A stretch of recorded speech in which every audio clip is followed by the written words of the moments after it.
Hey, Devin King Jr., are you paying me for this movie? Hello, everybody, and welcome to a special episode celebrating Black History Month for First Days with Moire, episode 68, talking about a revolution.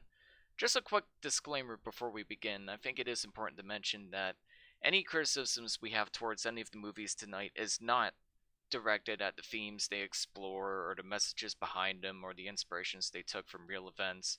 It's just with the movies themselves. So, any criticisms we have, any anger we have towards these films is just for the filmmaking, the writing, or just any of the subjective qualities that the films have, and they have nothing to do with the messages that they reflect or represent. So, just a bit of a cautionary warning before we begin, but all of that depressing crap out of the way, how are you guys doing tonight? Yeah, I'm good. I just trying to keep myself a little bit warm, having some tea while I'm talking to you guys.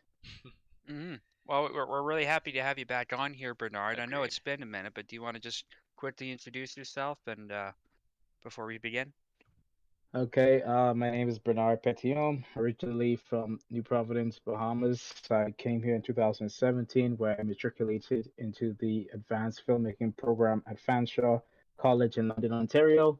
Following which, I did a advanced postgraduate certificate in visual effects and editing for contemporary media. Both certificates I got back in 2019. And now I'm just here with you guys having a chat about movies. Hell yeah. Yay! The way it should be. This is this is how we all deal with the pandemic and our much money spent on our film education. That's basically how our podcast started. I mean, it was just like we were It bored is, during the pandemic, and it's like, we love talking about movies. We should, put it online for people to see or listen to. Let's just start a podcast. and scrutinize endlessly. Yeah, and argue with each other and bicker and ruin friendships with new potential guests. First Days with More. First off, we have a very interesting cult classic, Uptight from 1968. Devin, I know you've been looking to. I know you've been looking forward to introducing this film for a very long time on this podcast. Would you like to introduce it? Spoiler alert. Yes, I absolutely would. So, Hell yeah. the first one we're talking about tonight is Uptight from 1968, directed by Jules Dassin, or Dassin. I'm not sure how to pronounce his name. Legendary filmmaker known for films like Ray Fifi and a bunch of other like film noir movies. And the interesting thing about Uptight is it was basically started out as a remake of The Informer, which is a 1930s film. Um, and although what was interesting about this is that it kind of transforms that narrative from that classic kind of noir thing, and it takes it into the black community or in Chicago right after Martin Luther King is shot. So this is a very timely film for when it came out. This was literally made months after MLK's death, Yeah. and it looks at basically the rift that happens in the community there, where peaceful protesters are still wanting to peacefully protest, where but then black militants are gathered together and they're sick of Whitey bringing him down and killing them for And what's interesting about this film is how it depicts both sides. They kind of, in my opinion, show them in an almost an even light where there's good arguments on both sides. It feels very Yeah. nuanced and very of its time. Um, and I guess I shouldn't be surprised that this film didn't really um, like take off when it was made. Maybe just because it was a little too relevant or a little too close to home. And it was a But it's complicated interesting look at just the issue how, too. And like I don't think people were looking for that. yeah, I think either side of the argument just wanted easy answers and the film just didn't want to present that, but I think that's to its strengths. but yeah, like this film shows both sides of the conflict where these people are sick of their people getting killed and they want to gather arms. They um, get together to steal some guns. This guy Johnny comes home and he tries to recruit his old buddy Tank, who is dealing with addiction. He's very He has a very severe drinking problem, and he feels like he can't pull off the job with them, so he doesn't. Um, and this really shows like the story of a man who gets kind of caught in between these two sides, um, and what happens when you have such extreme tensions uh, in this place and time, and what happens if you're caught in the middle of all that, and what kind of character do you find? And I think that's just a very like overlooked part of any of these kind of political movements, or what happens to the people that kind of get caught in between them. And that's why I just adore this film for just displaying this. So this is why I've been wanting to talk about this for quite a long time, and I'm really really curious, what did you guys think of this, Well, starting with well, yeah, first, go ahead. just a quick correction. The setting was actually in Cleveland. Oh Cleveland, yeah, sorry, what You did I say? mentioned Chicago. God damn it. Sorry. hack Yeah, It's couldn't fair enough. already starting on the wrong foot. Yeah, All I, right. I found the film quite interesting in that it was quite nuanced and balanced in many fronts because there were people, obviously, at the time after MLK's untimely assassination, though MLK suspected that one day he could face that kind of end. I guess I think people in the community should have been kind of prepared for it emotionally and psychologically that there's a chance he could be taken out that kind of way. But obviously, when the incident did happen, it provoked some people to look at uh, their methods in accomplishing their revolution for political and social change. In that, from what I got from the film, is that earlier most people were probably on board with the whole idea of passive resistance, nonviolent resistance. But after Memphis, where Martin Luther King was killed, they figured that death is a fast teacher, and that the revolution cannot be won without some people being actually violent. Maybe both methods can work. So maybe you need the Hmm. whole good cop bad cop dynamic, hmm whereby Yeah. you have to decide, okay, you can deal with these people over here who are really overly aggressive and violent, or you can make the changes with these people who want to be approach this from a more humanitarian, more uh, peaceful and passive way. So Yeah, I mean, I like what they did with the film in terms of like exploring those kinds of dynamics. Yeah, I think definitely. I that's think easily it's like it's a yeah, sorry. necessary evil. I think that people kind of end up in these roles where most people would be passive and nonviolent and trying to show, peace and resiliency, but some people kind of have to act on their behalf to, push things in some ways, and it's just kind of how the pendulum swings, I guess. Hmm. But there's also people that get left outside of that who want to help with the militant sides, but they're just unable to. And I find Tank's character just a really fascinating character because, like, Yeah. you can tell that there's like a past history where he's dealt with drinking and addiction before, and he's tried to be helpful, but they clearly had enough of him. But they're also just so like relentlessly kind of pushing him out, and I feel like this is a character a lot of people can relate to if they've ever been ostracized out of a group over a Yeah. misunderstanding or That and was something. that's Yeah. where I sorry, go on. No, I'm sorry. Uh, I'm trying not to interrupt people on the podcast, and I do it again. But that's Oh yeah. something like I kind of relate to myself. Is I've met so many people over the years that just devote their whole lives to different causes, not necessarily because they're passionate about it, but because they feel like they need some place to belong, or they just feel like they Hmm. need Hmm. something to attach themselves to. And when that's suddenly ripped away from them, they just have nothing left. And I think there's a line that Tank said. It was something along the lines of, "Without the cause, I'm nothing." And I think that's something important people need to understand is it's great to support a cause, but you need to be passionate about it. It needs to come from a place of Yeah, passion, or else you're just setting yourself up for failure. Because when the cause no longer needs you, it's kind of hard to find anywhere else to go. yeah, I agree with that. I do remember there was a moment in the film where someone had suggested to him uh, that he need to that he would actually didn't have what it takes anymore. Yeah, That he was pretty much drunk and lost. That maybe he's just not you're not cut a fighter, perfect cut for basically. the yeah. He was a fighter in the steel mills when it comes to unions, organization probably. He's Yeah, strong. He's obviously physically strong, and obviously he put a lot of value into the work that he did with his hands, yeah, he could stay up working in late. those steel mills.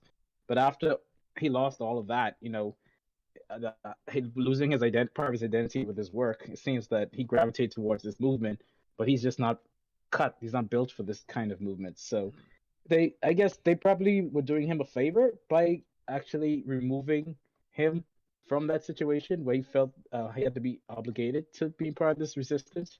But But he just keep coming back, just that nagging yeah, sort it's of, so sad to watch. Yeah. figure, right? Well, Because he needs this. He needs some kind of reason for existing. He needs something to belong to. He needs a community. He needs something to Exactly. be a part of. That's just it. yeah, and that's the difficult thing with this is like you can tell this he has problems with drinking and he feels this kind of purposelessness. And it makes me wonder what was like the inciting incident? Was it when he showed up to BG's house and he steers him away saying we're not running a rehab this revolution, and he tells him I have nowhere to go, and he just tells him then die? Like Oh wow, Yeah, yeah. you could tell stuff like that that seemed a little triggers it. harsh. Like every Like time they're an event like yeah that they're happens, like he gets into drinking again. So I think there are clues there that it may have had something to yeah. do with getting kicked out in the first place.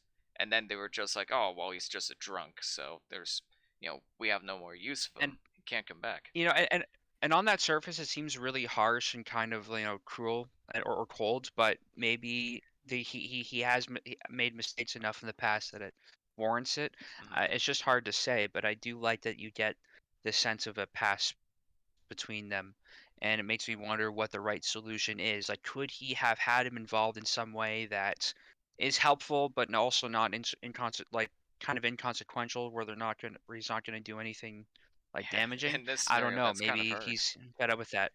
But yeah, it's just hard to know what the right situation is, and it makes me wonder what was the catalyst, like what was the point of no return where he was gonna rat out on Johnny. Like ultimately, it is Tank that that decides to rat him out, and that's where everything goes to hell. Um, but it's hard to kind of blame him for it as well because Yeah, he was trying to make money for his girlfriend. She was on welfare, yeah. and he kind of kicks the welfare guys out on the street. He beats Um, him up, and it's like 30 minutes in. It's like, oh my god, you have a girlfriend with kids? Like yeah, you're barely getting by. Like what's wrong with you? And the way they introduce it is so smooth. and Like it doesn't feel forced or preachy. It's mhm. just a natural, organic part of the narrative. It shows up when it It needs feels to. like a world that exists. It feels like a world that exists already, and he is just moving from Exactly. place to place. It's not like they're deliberately setting all these people up. It just feels like we're just getting caught up with what's already happening. And that's a great thing for any filmmaker to accomplish, is to create a world that feels alive outside of the runtime. Um, but also another character that's fascinating is Clarence, who is the guy that works for the police station, who defines himself very clearly Yeah. as gay and refuses to use the PG N word. Yeah, this is within the context of the 1960s. He's openly flamboyant, but not overly flamboyant, but he's obviously flamboyant. He's quite open in the streets with his who he is sexually.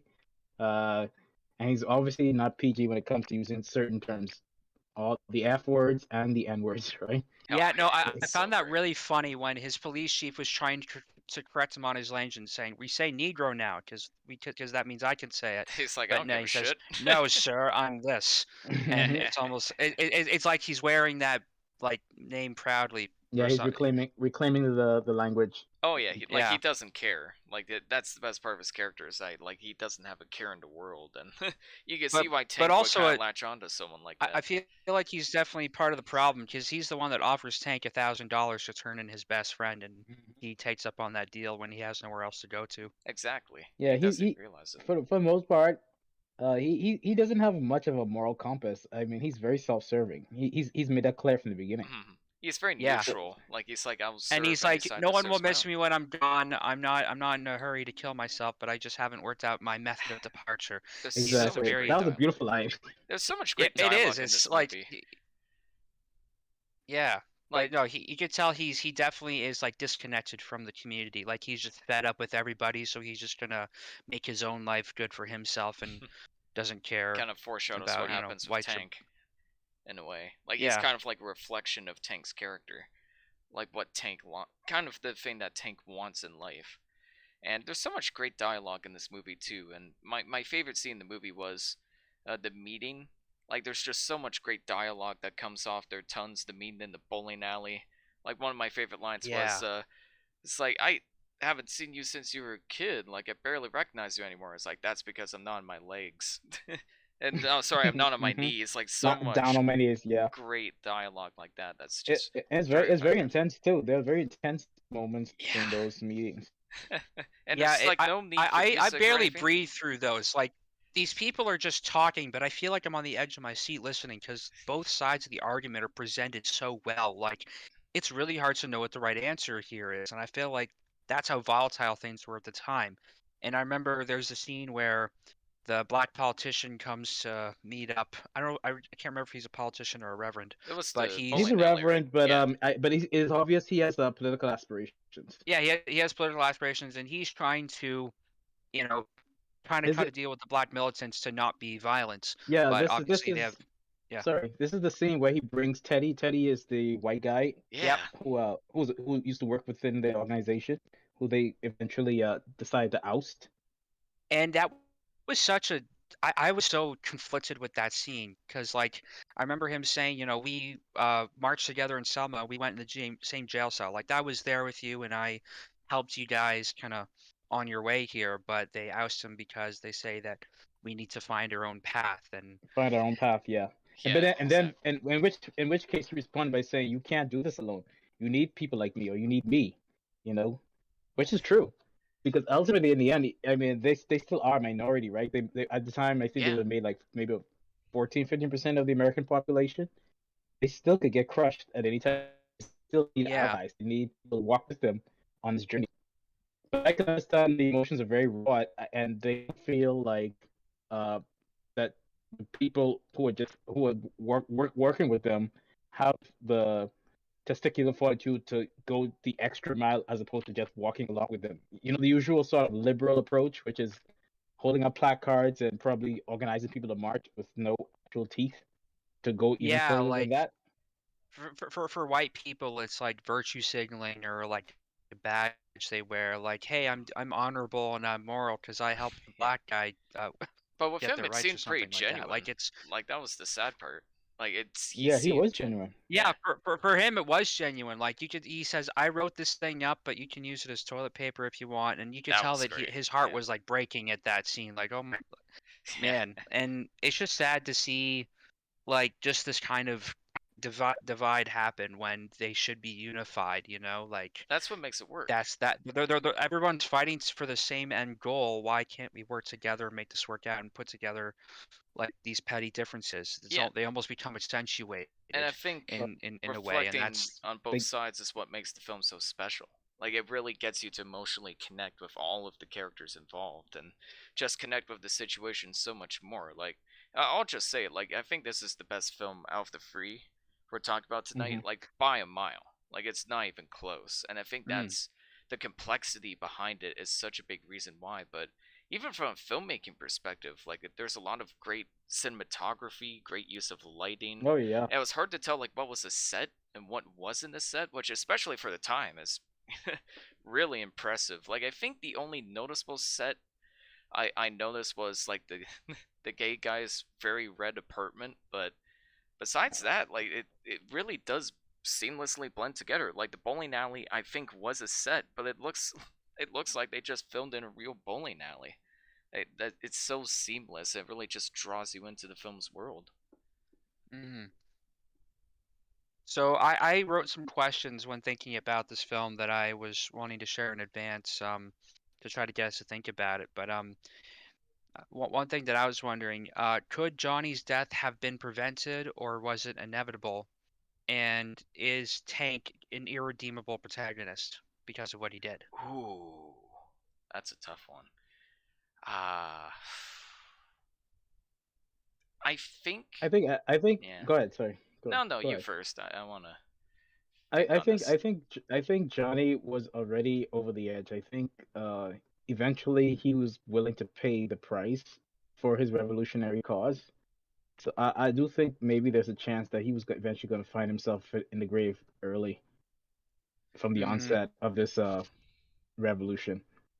Yeah. It's just because of the fact that he's putting himself out there and he's putting his life on the line for the cause, which, Hmm. you know, all the power to him. But it's just unfortunate that, his best friend ratted him out, even though he was in circumstances that it's just really difficult. And that's what is so great about this film is it presents such like a compelling, real situation where there aren't clear answers. And it makes I get why everybody turns on Tank, but it is heartbreaking to see because he means well and he's just trying to find purpose in life. And you were saying that he fought well in the steel mills, for the Union. And I thought one of my favorite sequences was when after he rats out Johnny, he collects his $1,000. He starts going around town and spending money on other people in his community, and that to me was almost like moral licensing being played out, where I just did a bad thing, but I'm gonna forget about that, and I'm gonna try to do a bunch of good things to Make up try to for it. Yeah. make me to make up for it. And it's like he goes further and further in denial and in this drunken stupor. And this is like my favorite sequence of this whole film and why I wanted to talk about it. Um, we're gonna get to the funhouse mirror scene in a second, but just before that, he goes back to the steel mill where he used to work at, and he just starts drunkenly yelling at it. I gave you 20 years and you don't Yeah. remember nothing. And Yep. So good. I just felt that. Like I worked in a factory. I've only been there for 4 years, but just when you work for this corporate entity and you're building things, the individual doesn't matter, and it's almost like a work like this type of labor almost like takes everything out of you physically, It really but then you kind does. of depend on it, and it doesn't remember who you are or what you are. It doesn't value you as a person. You're just a body that makes products. But I love when he goes up and he says, "I gave you 20 years, you don't remember nothing." And then you see these shots of like the steel being made, this raw material being forged, and he says, "I love you, I miss you." That's real power. And I don't know, that there was just something elemental about that I think any working person can really connect to, just Yeah. feeling this dependency on the corporation to keep you afloat and to keep you, in a Yeah, when you work for a in company for so long, like you put so much of your life aside for them, and they just kind of toss you Mhm, out like they're nothing. Like my father worked for like a company called CN, like a Canadian railroad company, for almost 30 Hmm. years. But wow. he says like it feels like I wasn't given like a proper send off. Like I just couldn't wait to leave by the end of it. And that's so heartbreaking to just put so much work aside and just have it amount to Mhm, nothing, just cash you're gonna give away, at a later date. And then what this that resonated with me too in that sense. It's just very powerful scene. And I feel like it's kind of cathartic too, because I think we all wish we could do that at a place that fire does too. mhm. But also the fact that it's like a steel mill and he's talking about power, like the fact that they're forging those raw materials and that builds literally all the infrastructure around them, like that is the power being harnessed and that creates society, and Mhm. that's kind of what they want to Yeah, obtain somehow. yeah, I mean, and exactly. I just find that interesting. But then immediately after this sequence is probably the most other talked about sequence in this whole film, and that's the funhouse mirror scene. Uh, what do you guys think of that? It was great from a filmmaking perspective. Like it never ceases to amaze me how when you shoot something on film without computer effects or anything like that, the kind of tricks you have to pull off to get no reflections from the camera. I think there was like one tiny little reflection of the cameraman, but that was about it. And like the corner of the No, screen, like out of I totally focus. missed that. No, it was barely noticeable, so I give Yeah. him credit for that. Well, But for the most part, they somehow avoided like reflections entirely. I know there is a special technique for it, but especially for that sequence, it must have been a pain in the ass to achieve. But Well, it's yeah, all about the angle you film and how long the lens. If you shoot on a long lens and you yeah, that shoot at an too. angle, like if you want a reflection of a guy looking right at himself in the camera, he's not really looking at himself. He's just looking at the reflection of the camera, but then the lens is long enough you don't see it. So there's little things like that. I also think of the whole mirror sequence in Enter the Dragon and how they had to avoid reflections and that whole scene. But this funhouse mirror sequence to me, I think, beyond the technical level, I think really illustrates kind of just the end point of his kind of spiral here. And I'm wondering if this all took place in his head or if this actually happened, because it is plausible that these people just showed up. But Yeah, it's there were a almost few like he's weird putting plot conveniences. it feels like a circus where he's almost like putting himself on display as like entertainment for these rich white people that don't really understand his problems, and Yeah, he's like entertainment for them. I do question that too because the way they performed their roles in that sequence, it just seems so like cartoonish in a way, very over the top, very Very. campy, and it just didn't seem like it was happening in actuality. I don't It know if seemed the like it whole could have yeah, been in a sense, or maybe they were asking certain questions and they were actually, pressing him on what this whole militia concept is and what the plans are for these uh for the black community. However, it's just that he's so drunk and so disoriented. It appears as if though they're asking these questions in jest and being totally buffoonish in that whole context. Yeah. I just think that's probably the way he looked at things, but they were asking serious questions. yeah, Yeah, like I imagine they're curious, but they really can't empathize because they're just very affluent and they don't really relate to this kind of struggles that he has. But they might be genuinely curious, but it's got to be bothersome for people having to deal with these kind of questions all the time when they're kind of disingenuous or, exactly. you Yeah. know, I like I don't think the whole are they really film. gonna kill us all? Yeah, I I don't don't know. think the whole film was in his head. I think that particular I No, sequence no, was in his head. the yeah, sequence. that's what I mean. Was Yeah, that sequence in his just the head? sequence. Yeah, for sure. I do think the concept of like a climactic downward spiral mirror scene is a little played out though in movies.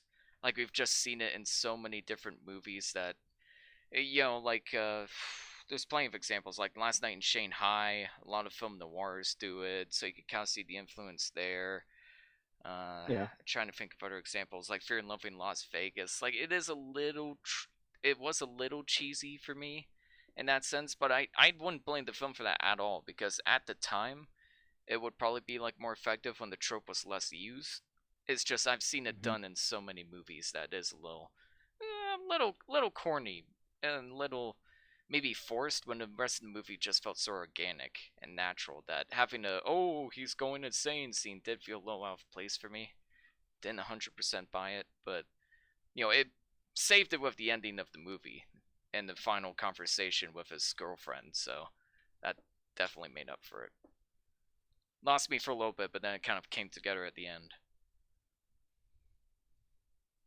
I mean, I think it just is like the end point to his kind of delusion and being in a state of denial. Like, Oh, for sure. I don't know, I felt like it really got the message across, but in a very kind of surreal and dreamlike way, and it shows just the reality of things versus how these people perceive it, Mm-hmm. and I just found that really compelling. Um, Well, yeah, after this, uh, sequence, there's he goes to the funeral of Johnny, because he's like, oh, they're gonna wonder why I'm not there. Like he just has that oh kind of god, drunken yeah, realization, and that's when everything kind of almost breaks out, and like he donates money, and they start noticing that he's getting aggravated for no reason or not in a prompted way. Like yeah. They he's ask very about his much money, and he kind of snaps at them. yeah he's in denial and he's under tension and it's that guilt complex kind of just rising out, right?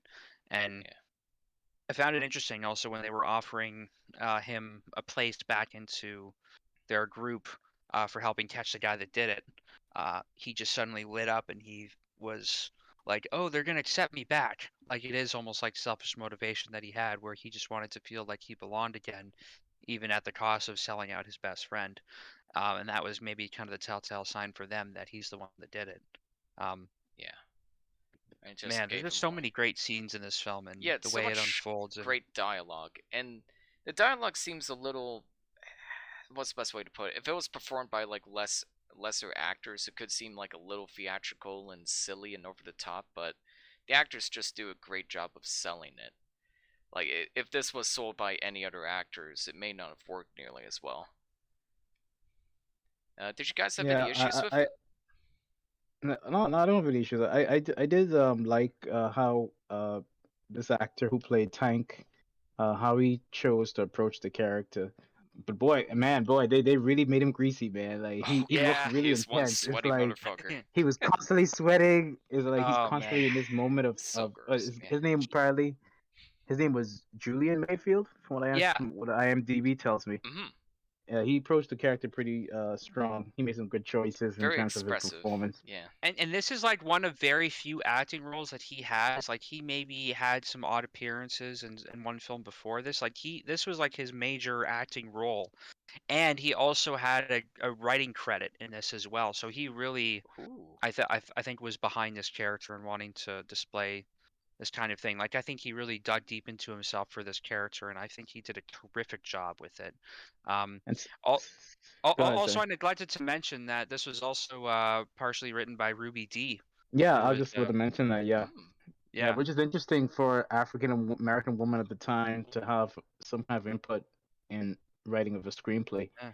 Yeah, That wasn't really common at that time. it really I would wasn't. hazard a guess that's where a lot of the very real kind of nuances maybe came from, at least Yeah. with the actor working on it and her working on it. I feel like they really dug into this kind of murky middle ground and realism Mhm. of what was going on at the I've time. Like this, it's a fictional yeah. film, but this feels like it's very much in the vein of what was happening then. Yeah, it Even Yeah, though feels so that we real. was weren't there. part of the reason. Yeah, that was part of the reason why we chose the film. Just a short, brief story. When Devin and I were going over what films to go over for this segment, we were pretty much negotiating between films such as the recent Judas and Black Messiah or Malcolm X. But we figured, what if we approach it whereby we actually selected films that were made in their time that addressed the time that they were in but were spaced out anywhere between 22 to 30 years apart. So we came with these films to curate this discussion from that perspective. And I Yeah, think it works. It works is more effective when you could actually see a film that actually set in the time that addresses the time, as opposed to someone from the future or from the future trying to uh, examine what was happening at the time from a present lens. yeah, and that's really fascinating, and I'm really glad that we did it this way because it really broadens the scope of looking at not just what happened in the 60s, but also seeing how this conversation evolves. And we'll get to the other films in a bit, but yeah, Judas and Black Messiah just seemed like the perfect modern parallel to this film, and it would have been interesting to see what a modern kind of take on this issue is of someone in the community kind of betraying one of their own for some kind of gain. I haven't seen that movie yet. I need to, but I feel like this definitely feels more in the vein of what was probably true at the time, and yeah, I'm glad that we kind of broadened the scope to not just be looking at the 60s because that's like the one that everyone talks about. But I feel like this film for that time period is super underrated. This should be taught in schools. Like Yeah. when I was thinking about this film, I was thinking of like English class and how we were looking at a bunch of movies that talked about racism and other issues, and like this movie blows all of them out of the water from the ones that I remember. I remember we looked at there was this like Morgan Freeman documentary where he goes back to the high school he used to grow up at and he found out that their proms were still segregated, so he's just like, stop that, get some help, make one prom, and that was the movie. Um, and then I Oh remember we looked man. at Freedom Writers or like The Blind Side or Oh, Oh I no, oh no, those no. those are the worst. Those are the ones with the white right? Yeah, savior the trope. preachy ones are Yeah, just it's always like the worst ones. and it's like and the overall sentiment or the big lesson takeaway from them is racism bad. Like there wasn't very nuanced There's no meat. Yeah, exactly. discussion. Yeah, like that maybe that's fine for high school, but like it doesn't really get into the conversation in a very meaningful It way. doesn't Like explore it I'm in an interesting way either. Like yeah, that's what I'm makes this movie work. I remember reading Black Like Me, which is an interesting book where a guy basically just d- plays out whiteface in real life and says, "Wow, being black is hard in America in the 60s. What a revolution. I didn't know. I had no idea." Yeah, you're not really adding anything to the conversation. But that's what this film Yeah, does I so well. mean, Like there's like interesting takes on the issue. It's like, well, what would happen if there were blacks on the policeman's side? What would happen if there were whites on the black side during this time? Like it's not just like, oh, racism is bad, is that it? And that's mhm. it. It's like, no. why is this kind of segregation bad? How does it affect the characters? How does it affect the environment? It really sinks its teeth into that issue, and Mm, spoiler, at least one of the films just really doesn't do that, and it really bothered me. And that's why I think this film stands above the other two films on this list. yeah. I mean, it shows that there are things that these movements are about that are more than like skin deep. It's not just about melanin. It is a really deeply human issue, and the same circumstances can pop up in different places. But I feel like this film just really dives into that headspace that we can all find ourselves in, and I feel like it examines it like really well. Mhm. Did you guys have any issues with the film? Because mine are very minor. I don't have anything of note right now. Go ahead. Tell us what the issues are that you found with the Hmm. film. Well, Um, I sorry, I go on. thought the music was a little out of place at the end. Yeah. I No, don't. I thought that was on purpose. That's That literally was on that. purpose. I That's will fight you on that. That was on purpose. okay. It made it. It was Okay. like a joke. Like the music was a joke. Like I was trying to make it seem more cheery than the situation actually was. Like I thought that's I mean, exactly what they were going for with that scene. it, it's kind of a bleak ending because they're kind of taking him out to shoot him, and he escapes, and he eventually finds himself hung on a scaffold. Was he trying And to actually, escape though? I thought that was up to yeah, interpretation. well, well, this the interesting thing about it is and he just starts waving at them to make it really clear. And the one guy like hesitates to shoot them. He actually starts like tearing up, which I thought was really powerful. Like, Yeah. wow, Great what acting. an acting choice or what a directing choice that is to show that these people are still conflicted. Like the fact that they're like, even though this person betrayed an important member of their community, they still have torn feelings about having to kill another guy.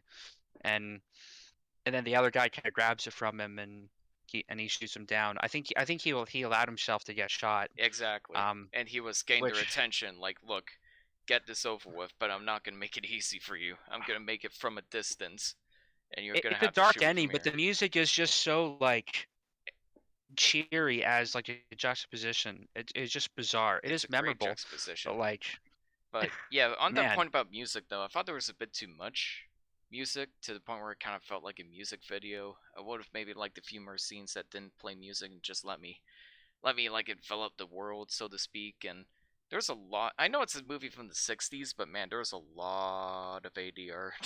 There was a lot of very Yeah. yeah. obvious ADR, especially for the main character.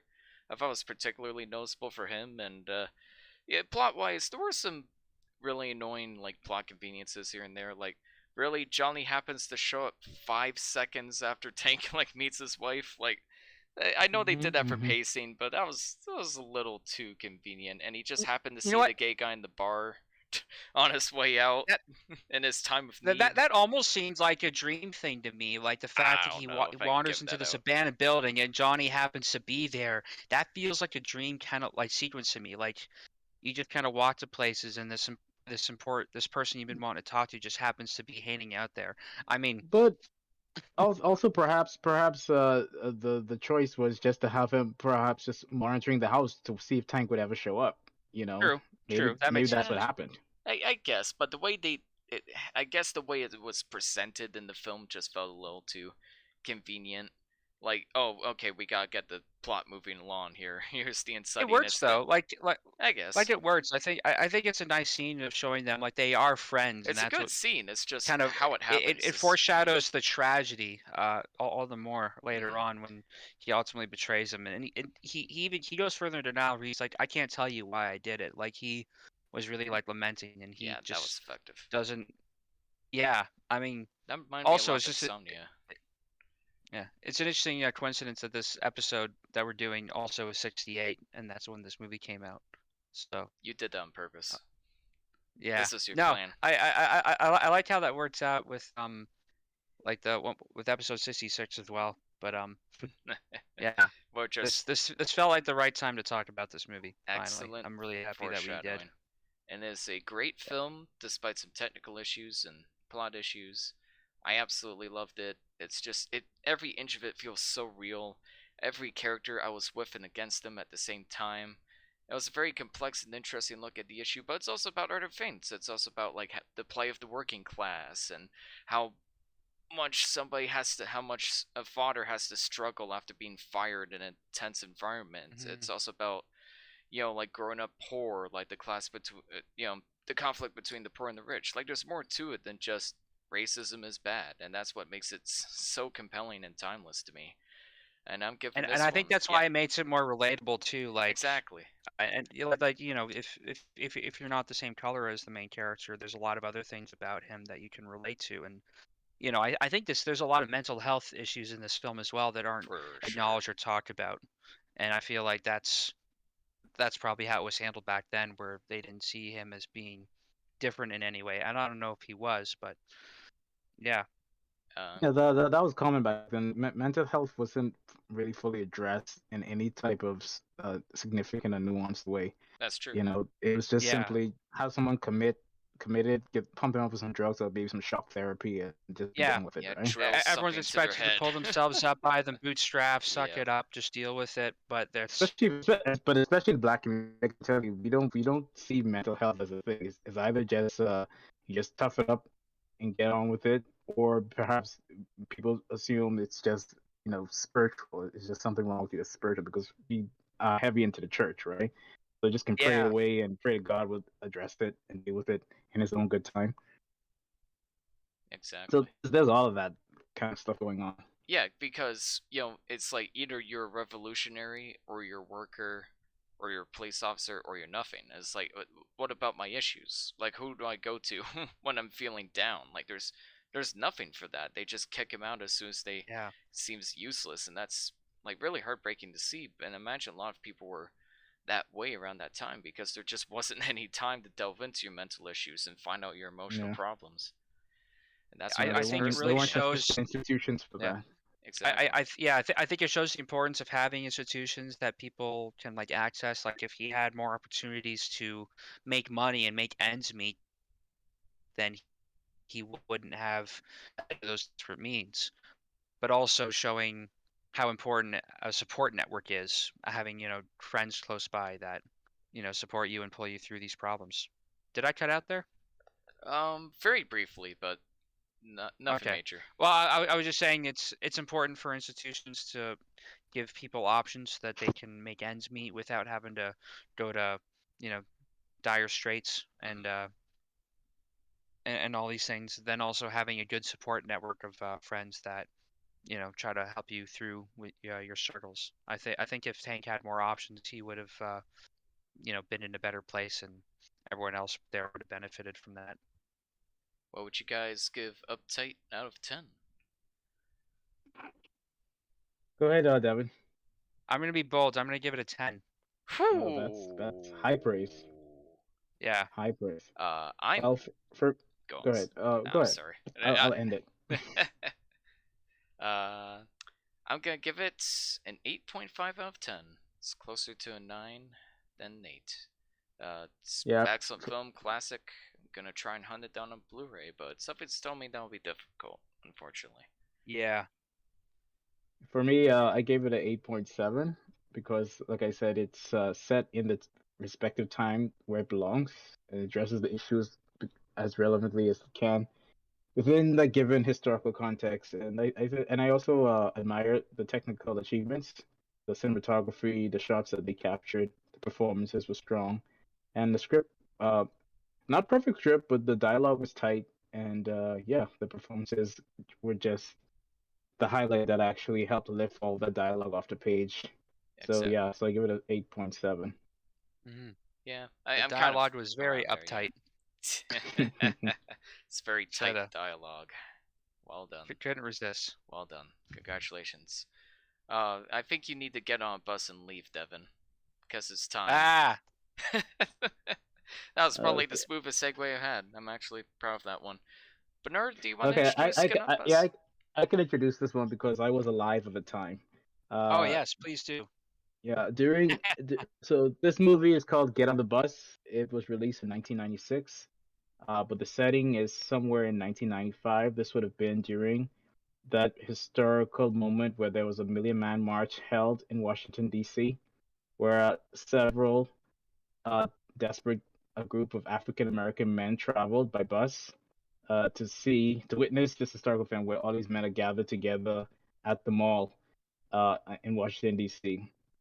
These guys on this bus on this journey, they began completely as strangers, but through their stories and experiences, they found themselves united, and the discourse between them actually becomes where you see that there's a portrait of Black America that is quite nuanced and quite varied, actually.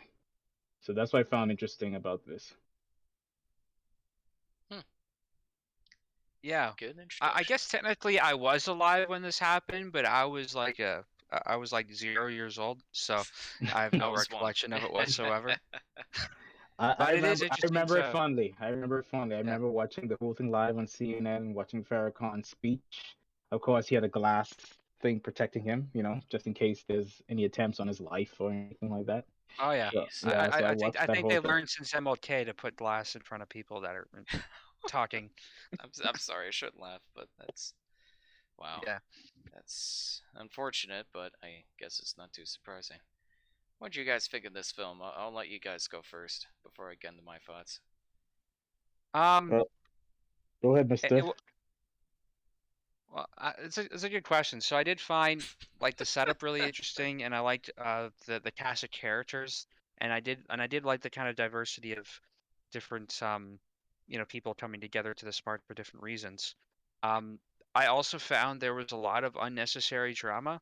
Maybe Mm-hmm. that's Yes. just Spike Lee being Spike Lee, but like I don't know. It just felt like these people were just poking and prodding at each other. There was a lot of like no true Scotsmanisms, or you're not really black if blank, you're gay, or like a lot of these very I don't know tired things. Maybe it's just like I don't know. Does conflict just happen this often all the time? I don't know. I feel like I'm out of the loop here, but it just felt like these people were just grilling each other for no reason, just It because they felt were like it stuck was on a there bus because together. that's just what Spike Lee is good at. Like Spike Lee Well, is Yeah, just I kind of mean, well, repeating what he does in I other would, movies. I would suggest that much of the conversations that happen on that bus are conversations that I'm privy to my whole life. oh, Those right. things about the light skin, dark skin dynamic, those are conversations I've had. The ostracizing of LGBT men because we don't look at them as real men in the black community. They're kind of weakening men because of also because of the religious aspect. Black people are very heavily involved in church and they take the church seriously. And then, of course, there's the whole thing, the dynamic between are you black or are you blue? Because blue meaning that you're working with the police. The police are the ones that Yeah, have the monopoly of violence given to them by the state that kind of beats down on poor minority communities. So all those conversations that they present in the film, I've actually been privy to my whole life, both within the yeah. context of where I live, and then by extension, the people I know that live in the United States specifically. So, Yeah, I mean, it does but seem like a microcosm. It does yeah, seem like a microcosm for these conversations. Like they're taking all the different facets of arguments that happen and they're putting them in this bus. It just gets kind of exhausting. But maybe I'm one to talk because I don't live this thing. Well, that might But be the just intended experience too, I guess. But I think my biggest issue was it's the same issue we've had with the full Monty on this channel, where there's just too many characters, and because there's too many characters in such a short movie, it also means like none of the characters were particularly interesting or well developed for me. It kind of felt like the characters were defined by their social traits, by like what they're criticizing each other for, mhm. but none of them felt like actual characters. And because of that, I just I mean, couldn't really personally connect with any of them. And I get like what they're trying to say and the messages behind their conversations, but the messages are all that's there. Like there's no meat to these characters whatsoever for me. And it because of that, yeah, I just kind of became bored by the end of the movie. Like it was exhausting, but not necessarily in the way they were intending, I think. yeah.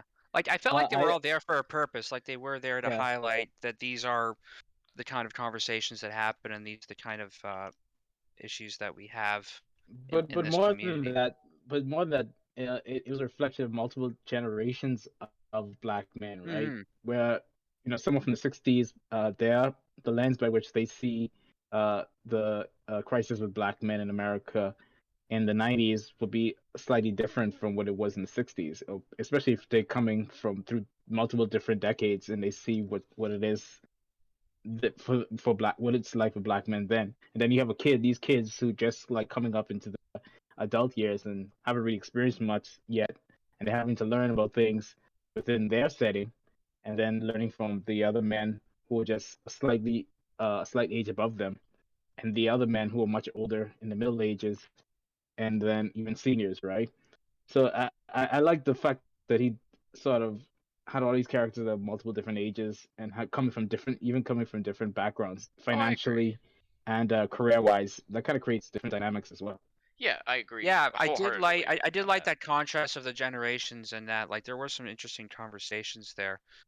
Like I like Pops, his character, Ossie and Davis, yeah. Yeah. yeah, man, and rest in peace because he was a great actor. Oh, But for sure. Yeah. I really liked his character. It's got a good cast, Yeah, for sure.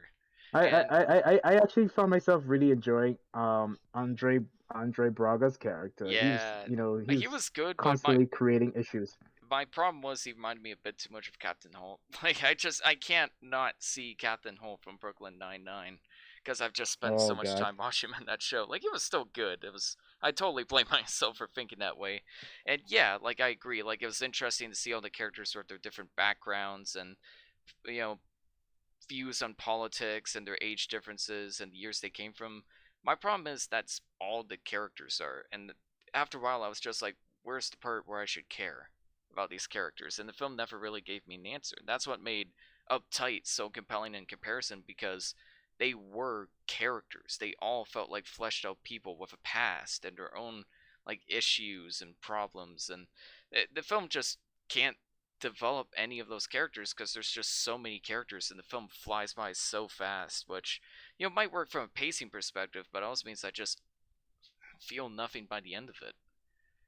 Not and that's definitely not the film's intention, unfortunately. Like a message like this needs to resonate with me. It needs me to connect with its characters, and I just unfortunately couldn't. mhm. I didn't have that same experience. Fair enough. Well, Well, because I know with a film like this, with this type of setting, which kind of feels almost like a play, because usually plays A little are bit, kind yeah. of confined to a single space, mhm, so it has to you have to rely on dialogue, and then your sort of imagination to kind of visualize mhm. what they're trying to communicate to you verbally. So I understand what you're saying because there's more telling than showing, which usually film should Yeah, be doing, which is showing you more than you tell, right? Hmm. yeah, So I like can understand how you can the get bored way, very yeah. easily. The way these characters were talking about like the problems that they had with each other, it wasn't a subtle way. They were very upfront about, Hmm. "Hey, I don't like you Yeah. because you're gay," or stuff like Your that. mom Where gay, yeah. if I were to picture it more realistically, and maybe this is just my sensibility, but I imagine that they would just come off as like passive aggressive slights at first, like they aren't looking to have kind of conflict, but the guy It just just says or ends up does that something way, that makes the yeah. other guy laugh, and he's like, "Well, why are you laughing?" You know, I would picture it coming out in that kind of way where it's more passive at first, and then it eventually builds up and becomes heated. But these guys, make like a very quick assessment about a person. They just start sussing them out right away, and that's where I found it just kind of exhausting. Just people bringing up these petty things that don't have Yeah, anything to do with what they're. I Well, I know. guess it does have to do with what they're going there for, but it's like, why are you fighting? You're all in the same bus trying to go to the same place and be there for the same reason. But it is interesting that it is more about the bus ride to the event and not the event itself. Yeah, I And like I do that think that aspect that's a of it a really lot. interesting And approach. it's funny you Um, mention how it's like it, more of a play, but I found the technical elements to be like easily the best part of the movie and most of Spike Lee's movies. Like I'm not a fan of all of his films, but I always like his style. Like it's, the lighting is really interesting, the editing is great and really snappy. There's like a lot of like intensity between characters that he really matches well with his editing style that's reflected perfectly in this movie, and the fact that it is shot on bus, but like the Hateful Eight was all shot in a cabin, but was shot in a very interesting way that didn't feel claustrophobic or repetitive. And this is very much the same way. I could really, really appreciate a film that somehow finds a way to do that because it's not easy to have a bus, a whole bunch of a whole movie take place in a bus just people talking in a bus for a couple hours and have it be visually interesting. But somehow they found a way to pull it off. I love the film on a technical level. It's just when it comes down to the characters and the writing, it just, I don't know, it kind of falls apart for me. Yeah, speaking of technical stuff, I did like the way he approached it, where everything seems so raw and in your face. Yeah, Like there's no sort of separation between you and the characters and they're uh, presenting through their dialogue, because the camera's just like right in their face, yeah, they'll and you're like stare at that peeking in the in on barrel of all the these camera. conversations. Yeah, And Yeah. yeah, and they spliced in with sort of like this documentary footage from the filmmaking student, played by Hill Harper, Oh yeah. X. They So all X or that really Xavier. that worked. was great. Yeah, all Yeah, that worked pretty well.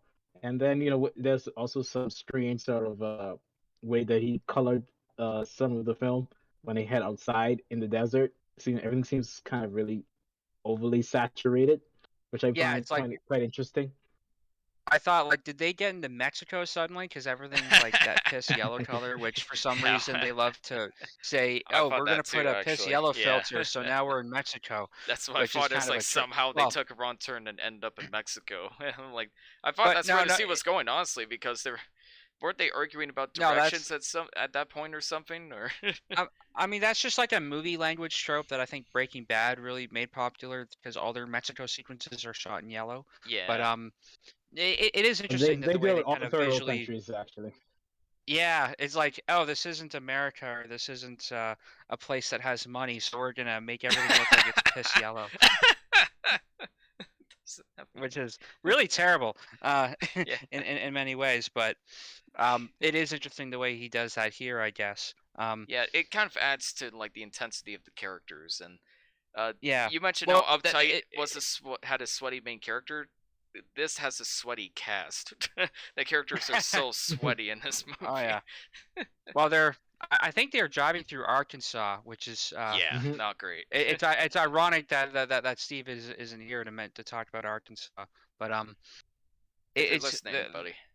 there is something that I think you and I can relate to, Bernard. I remember we had a class trip where we had to change buses at some Yeah, point. Oh my no. mind went straight to that situation as soon as I saw Yep. the bus broke down in the film. Oh, tell me I all was about it. definitely Xavier in that situation, just filming everything. I never ended up doing anything with the footage because nothing really interesting happened. But At least you got I it, was totally. But then an interesting thing happens when they have the bus. They suddenly have a white driver, and that's a big Hmm. deal. and So they they make start, sure to mention that 20 times. Oh, and not only that, he's Jewish. The only time Mike, Spike Lee has a white guy that's important in his movies, he's probably Jewish And a because bad they're guy. also a Yeah. minority. You know, which well, they only became white over the last what century, because I before guess they were so. part of the white group for a long time. Okay, true. Oh, that's But interesting. but yeah, like the fact that the guy was like asking questions on camera about you know why he's here and all this. Like I can understand why he was uncomfortable, not because all the of all the people with, but just the grilling. I guess I don't know. It just seems like a lot of again unnecessary drama, but I guess it is a microcosm for the bigger issue. So it is. Yeah. There is a purpose here, but Yeah, for sure. he ends up opting out of the whole trip, not because of that. I thought that would have been the reason, but it's because apparently Farquaad has some anti-Semitic belief, so he didn't want Yeah, to be a Farrakhan part he of this does, trip going there. Yeah. but also he did have some closeted racist tendencies though. He did mention some things by saying making jokes about the drum and all that stuff. In which case, Hmm. uh Charles S. Dutton told him, expressed to him, that that was the epitome of cultural disrespect. And Mike, the same Jewish driver, he started talking about the O.J. Simpson trial. He thinks O.J. Simpson did it.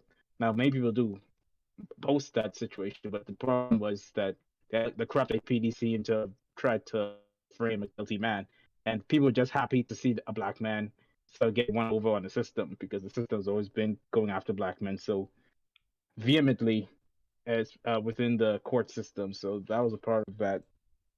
And I just found it interesting that he sort of bring that up, because all this is happening around the same time. They mentioned what happened with Rodney King, uh, the O.J. Simpson trial, was there anything like thematically that worked for you? That any discussions that happened that stood out to you guys at all? Oh, the I mean, discussions themselves were like interesting on paper. Like on paper, they could be like great, compelling discussions. Like I Hmm. think the discussion on like the different like shades of black and what that really means, like that could be great. Like that could be compelling stuff. But again, Yeah, like the execution, the house Negro versus the field Negro, yeah, all that and stuff. that scene Yeah. was kind of funny in a sick way too. Like a lot of great potential conversations on paper, but I think the execution and like the ham-fisted nature of it just kind of kept pulling me off the experience. And we've mentioned this on the podcast before, where it's like just having an important message isn't enough. Like you need to explore it in an interesting way. You need to explore it with depth and intrigue. And the film just like it wants to have all of these messages that has to do with race and all of these characters that reflect all of these different situations, but there's just no hurt behind it for me. It's like he was so obsessed with telling these different themes, but he wasn't interested in telling it in an interesting way, I suppose. At least well, beyond like the I technical don't agree. presentation. I believe there's plenty of that's your perspective. I, I I believe there's plenty of heart behind it. I just think it's a little on the nose about it. Yeah, fair enough. Well, maybe hurt is the wrong word, but there isn't. What's the best way to put it? Yeah. Panache, Like I there's guess. it's definitely like passionate, like it's heartfelt, and they really feel this, and it's important that they're putting it in. I just feel like there's more subtle or interesting ways to explore that. Hmm. Like there are a lot of scenes that I like, so usually with like Pops and the way that he's talking. I'm trying to remember certain scenes. I can't off the top of my Well, head, he was but the best actor in the movie for sure. Like he oh kind of yeah. stole the show. And But yeah, there were yeah, definitely some good conversation moments that happened, but there was also just I just couldn't get with the fact that they were all just fighting over petty shit. I it's just kind hate of the that whole in movie, general. which it's like I Yeah. get the point you're going for. It's like uh, all of this hatred and racism just leads to You like know, aggressive you know, aggression and arguments. I, But I hate to say it, but you're kind of still looking at all this from a 2022 lens, though. that's fair. The I'll what accept True. that. those people, the way those people would have thought about those issues back in the 90s, late 80s, early 90s, is completely different, man. Like especially to Hmm. be like a black entertainer who was homosexual back then, their career would have ended like in 2 minutes as an athlete or entertainer before they even get on the stage. You Hmm. know what I mean? So That's fair. there's all kinds of things that we're kind of looking at from a 2022 lens that you still have to sort of void yourself of or empty yourself of to kind of go into this film with, so you can get a better understanding of what this Mr. Speckley is trying to communicate here. Hmm. Because and also at the same time, he's making this film at the time, right? This film was made at that time. So, Yeah. maybe if he was to make it now, he might take a different approach. I don't know. So that's why I try to err on the side of caution of looking at this from the present lens. You know, I don't know. I just try to ask like if there were any themes or anything that might have presented itself in film that you kind of could see what they're trying to say Yeah, and I think like Well, within I'll, that I'll context. go on. I think that's a great point though, because it is That interesting to is. look back and see how these conversations were actually brought about at the time and what the attitudes And they were would have been like. they would have been raw, especially LA was burning just a few years ago with the Rodney King riots, Yeah. and like I said, the O.J. Simpson trial was on the way.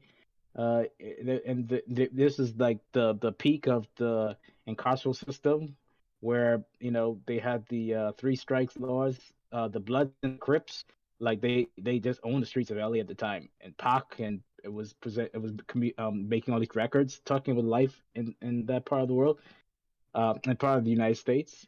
So there's all these things going on at the time that was still very very raw to these people. So that's why I appreciate the film in that respect. And I think it worked for me. It worked for me.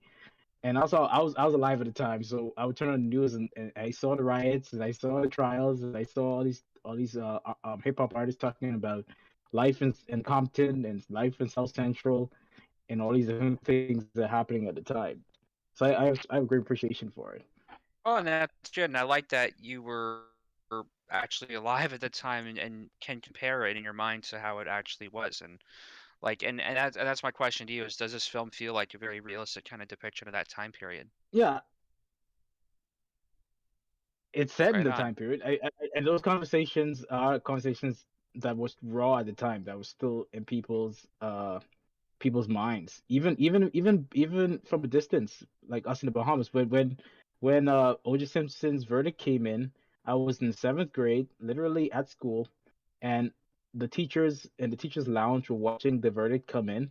And when it's announced that he was found not guilty of all counts of those murders, like the teachers were cheering and the kids were cheering. I mean, we were like thousands of miles away from LA, but the whole world was watching the whole thing, and we felt like the black man got one up on the system. It doesn't matter if he was guilty or not.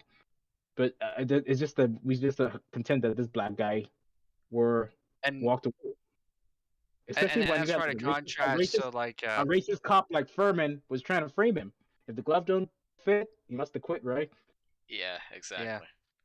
It's quite a contrast to what Norm Macdonald said at the time of the verdict. He says murder is now legal in the state How of does Norm California. keep coming up on our fucking podcast?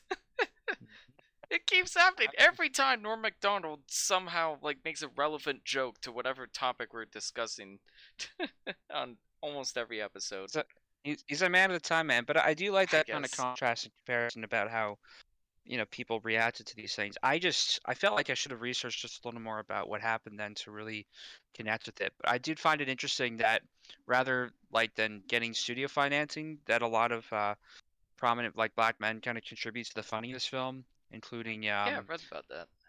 yeah, Will Smith, Dan Glover, Wesley Snipes, uh, Cochran, Robert, like, and I just find that really fat. Like these, people were really invested in telling the story, and I do think that that's important.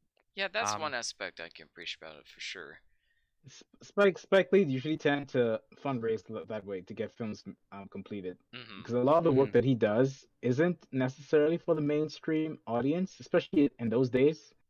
So they would usually find them kind of difficult to distribute widely.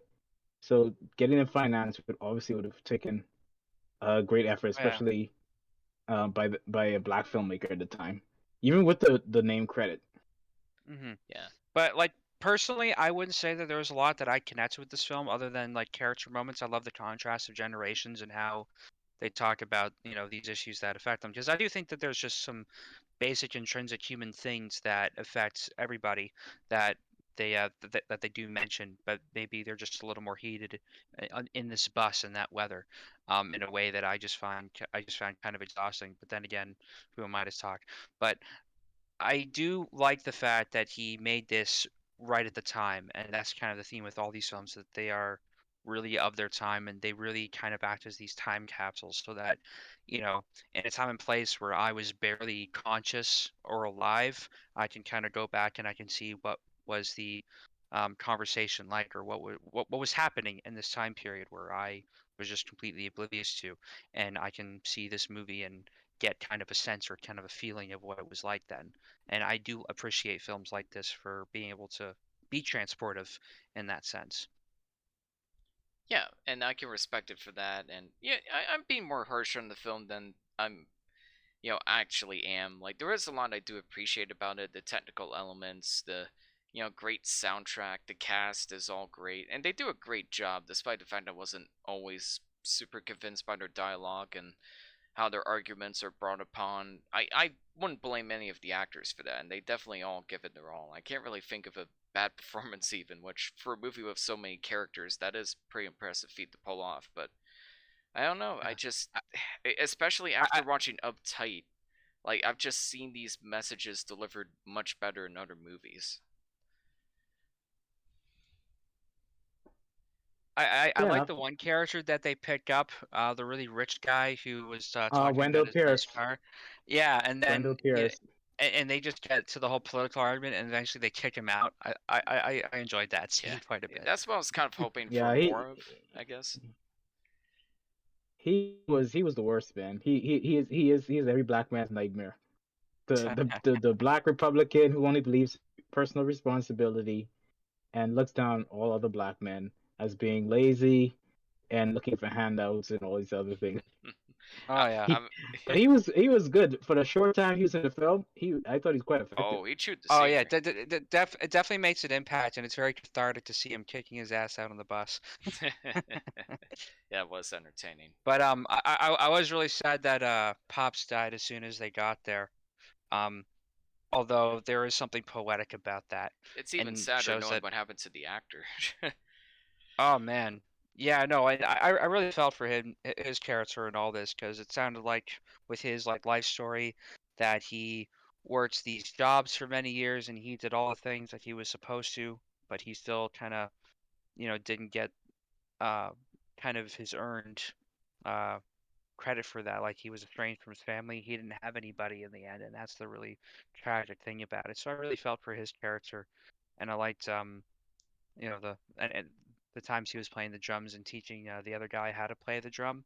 Like I'm a musician. The djembe drum.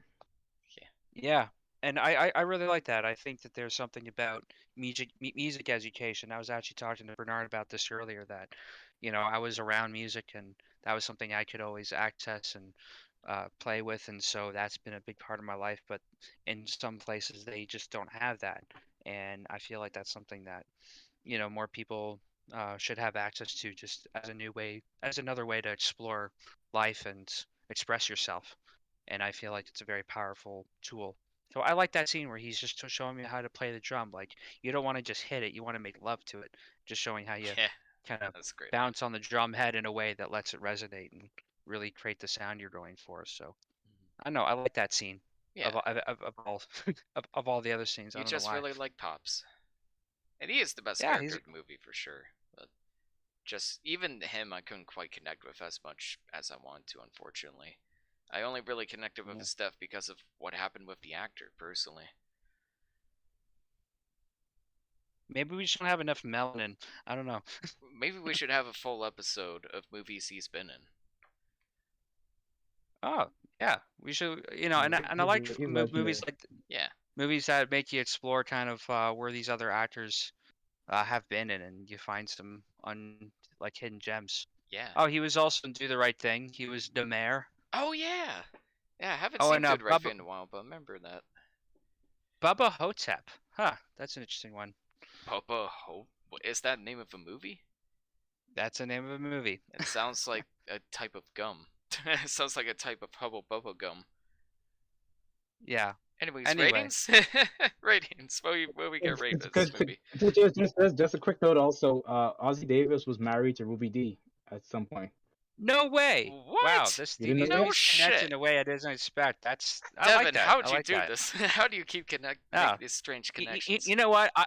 I'm the one that said I'm dead set on talking about Uptight, and it was Bernard that suggested doing this film and our next film. So, I think there was some symbiotic connection there that made this all happen, and we're just uncovering uh, all the ways that these are connected. And I like films that do this. I like films that paint a bigger picture when you talk about them in succession.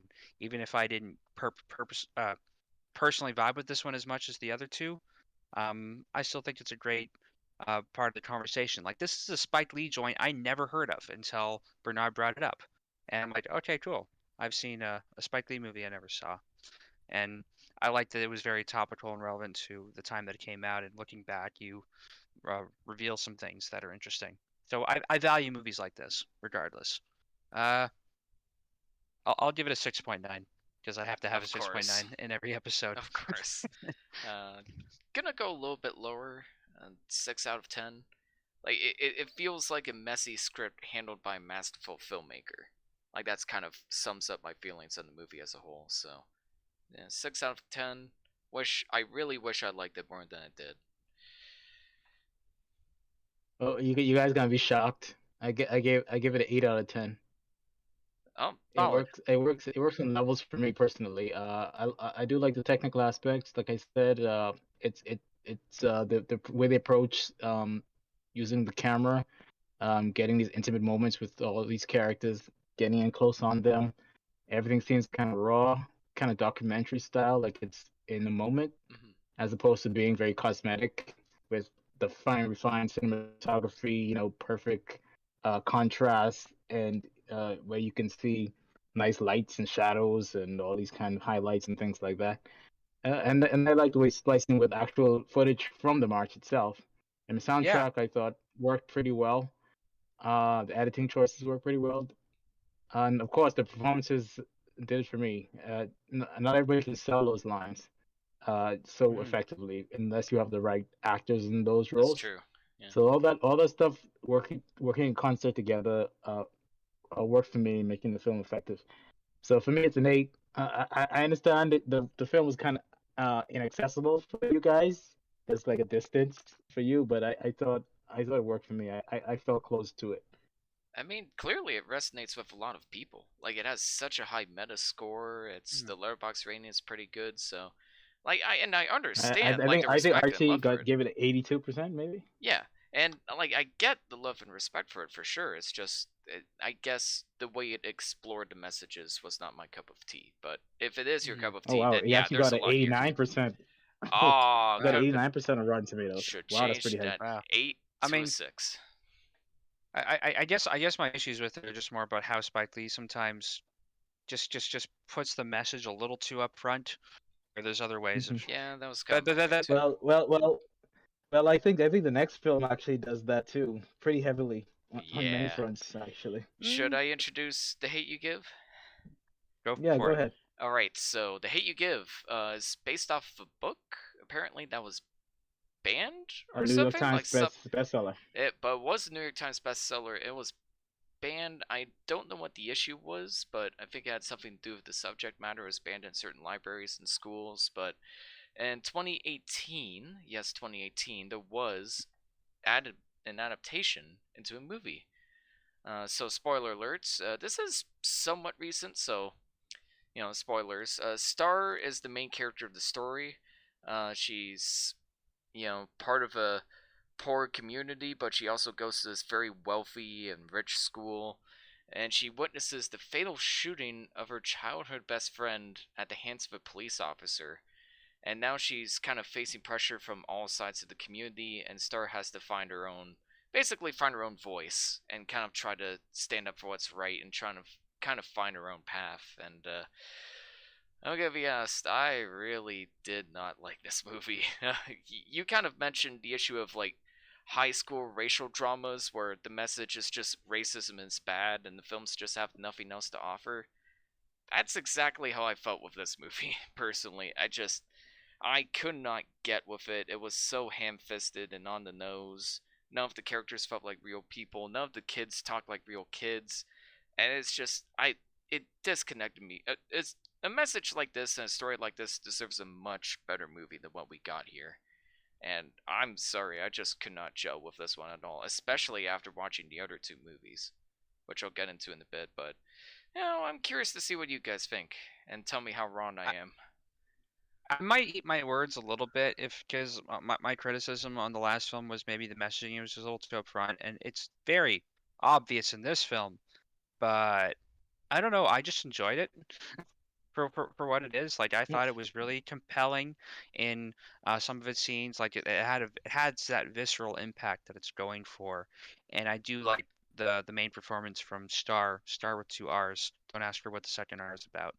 Um, but I don't know. I really liked this display of like code switching and how when you're caught between Yeah. these two worlds and how you have to express yourself differently, and there's this kind of almost like a split personality that you put yourself into where she's trying to make herself and fit into two different boxes and you know high school sucks and this shows why in a lot of cases. I had some high school flashbacks watching this. um, I don't know, it just worked for me, this film, for whatever reason. It's still kind of fresh. I just saw it yesterday, but overall I enjoyed it without getting like too deep into the messaging here, but it also reminded me of that film Black Cop. You remember that one, Bernard? No, yeah, I do remember that. Yeah. Um, He was caught. He's yeah, caught yeah. between So being black or blue, right? Is he a black man or is he a black man wearing a police suit, police officer's uniform? What like how does he navigate the two worlds? You know?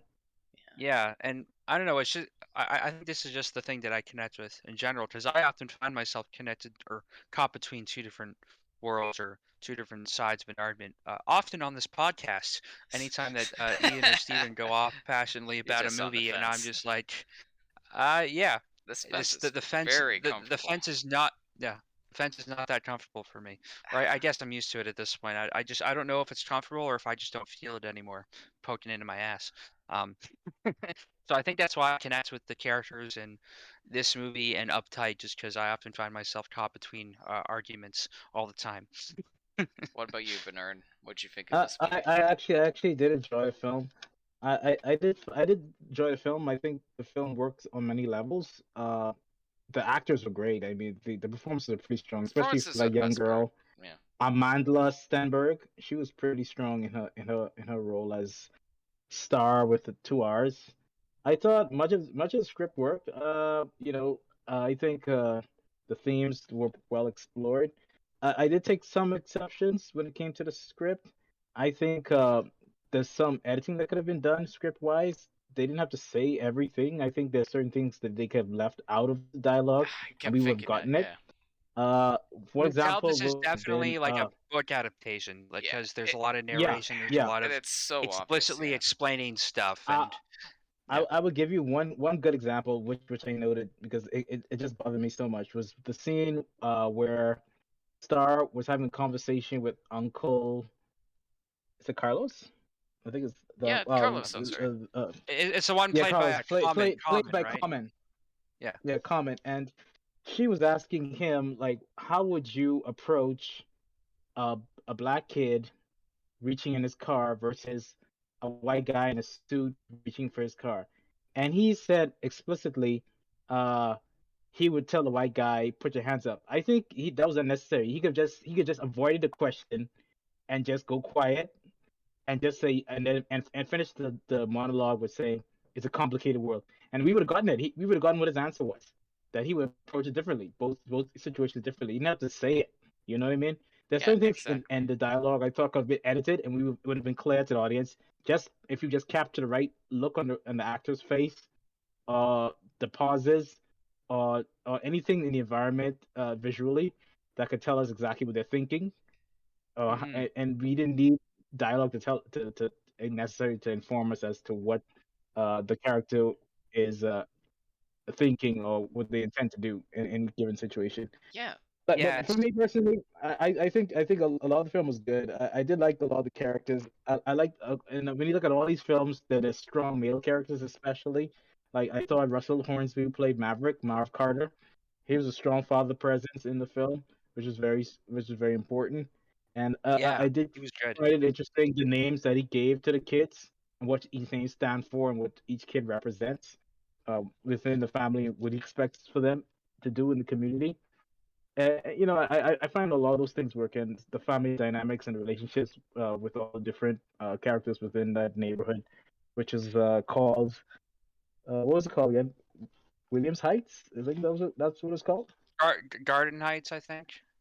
Yeah, Yeah, Garden Heights. But Yes. the Okay. school was called Williamson or something like that, right? yeah, I don't quite Williamson. remember. Yeah, Yeah, that's right. I'm pretty sure it was Williamson, but yeah, I thought the Yeah, father was a Williamson great High. character. Yeah. Yeah, yeah, the father was a great character in this, definitely. I did find it interesting that like the first scene you see is him showing them the rules of like the Black Panther, and it made me wonder if that was going to Yeah. come up later in some sense. And I think he's taken the right lessons from it, but that is like an extremist group, and I wonder if that was almost maybe like It's a a 10 point plan. yeah, the 10-point plan. Um, and yeah, I just thought the way they established some of those things, I agree with like the dialogue. Sometimes it's a little too explicit. This is also the thing with that I had issue with Get on the Bus is sometimes the dialogue is just a little too explicit with their confrontation. Where I wanted to see more implicit things, like if they avoid the question, if they answer indirectly, but with a certain expression that you can tell that they're lying or that they're not answering in a straightforward way, then that is almost more powerful and more realistic. Then that's just like a filmmaking thing in the way you present information. Bernard, your If version you of the just movie sounds so much better. You yeah, should have directed this Yeah. movie. You will have killed Eh. her. Yeah, but it's not one of the worst films of all time. You know, Oh, it's not there's a that lot of good bad. things in there. It's Yeah. better than I was expecting it to be. Like I thought this was gonna be like a Dear White People kind of situation. I mean, I haven't But seen that movie either, you but wanted comedy? You wanted comedy? I mean, but it just like the conversations I've heard around that movie is one that's just a little too preachy with its message. Again, I haven't seen it, so I wouldn't say for Hmm. sure, but it seemed like this would be a film. I guess it is. I don't know how heavy the hand is, but it's not as heavy-handed as I was expecting. Like it felt more earned in with its messaging. It didn't feel like they were just signaling something like necessitantly. Like she saw someone get killed right in front of her, so that's enough reason for everything else that happens I following guess this. I don't know. I think it's what you mentioned before, Bernard, is that there's just no subtlety in the movie. There's just no respect for the audience's intelligence, and that just kept driving me nuts. Like there were so many scenes where it's like, if you just held back the dialogue a little bit further, if you just, you know, kept this character silent and just let their act, facial expressions do the talking.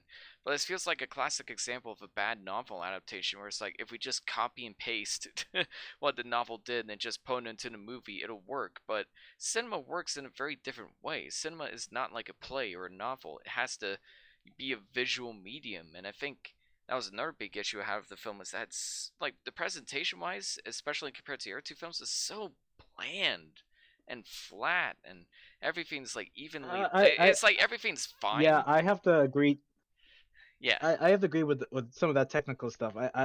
You know, like I think they could have made this so much more raw, yeah, as opposed to having this so refined look and polish to the everything, the way everything Yeah, looks. It looks like television. It looks like a special movie yeah. made for, Looks like an I don't episode of know, Desperate a Housewives. streaming service or something or Exactly. whatever. yeah. You know, It's so it's it's very I clean. It's very crisp. It's very like ready for Yeah, Netflix like kind it of has the bare look. essentials. Like, oh, it's in focus. It sounds okay. It's It's it, lit. it's almost yeah. It's almost like really good cinematography is sometimes a detriment these days in terms of having a raw feeling in the Yeah, storytelling. there's Like no it like feels a little passion too. behind the camera work. It's just let's just do the bare minimum of what a film expects from us, and that's it. Like that Mhm. kind of filmmaking I bugs mean, me more than like a failed attempt at trying something interesting with the filmmaking style. Say what you want about Michael Bay, but at least someone like him has a style. He has like a yeah, personality to his same thing filmmaking. with with John, what's his name? John Uh, Woo. Man of Steel. What's his name again? Oh, Zack Snyder. It's just Yeah, got 100%. yeah. Zack Snyder. Yeah, Yeah. his filmmaking has a personality. You can look at that and be like, wow, like there's a voice behind his camera work, even if the voice is shouting nonsense most of the time. But here it's just there's nothing to the filmmaking. And that kind of filmmaking bugs me more than the failed attempt. Yeah, but I did like some of the things thematically that were presented. You know, I never heard of the acronym, the hate you give, which is thug, right? Which actually came from Tupac, where he said the hate you give little infants Oh fucks yeah. everybody, which according to the rapper means what you feed us as seeds grows and blows up in your face. I never heard that. I thought it was a nice little thing there, element there to use in the book, I guess, and then Yeah. subsequently the Just a film cool title. that Yeah. kind of found its way through the whole film to the very end. So I thought that worked pretty well. Uh, yeah, I think a lot of things work in the film for me personally. I did find the actors strong. I'll agree Like I with that. said, Yeah. most of the script worked. The story worked. It's a good story. I thought the characters were interesting, especially the characters that we're familiar with, who assume they're not racist, but they are. You Oh know, yeah. Oh and yeah, White like privilege. like they are. her Yeah, the friends best at friend, school. That Haley, one fucking Haley. What? the Fuck that blonde-kid guy. Haley. Uh, yeah, Yeah, it's Yeah. she represents he represents that type who loves the music and loved the fashion and loved all the dance moves Mhm. and probably would bet on a sports team that's going to go to the Super Bowl, but don't really like the people because they're different. She might even have like people in class or even coworkers who work a different the different kind of black in her opinion. But Mhm. under all of that, but to be honest with you, I think we all have a little bit of that. We all sort of, hold certain prejudices and biases, but Oh we yeah. don't pronounce them I outwardly think all the it's time. an innate like tribalistic human Hmm. element of Mm, trying to just Yeah. protect your own and protect yourself. Like there's always just that Hmm. primordial suspicion. This person doesn't look like me. I don't know if I trust a person that doesn't look like me. It's just like a basis human primal thing, but it's all about, Yeah. just But kind of integrating that go ahead. into, yeah.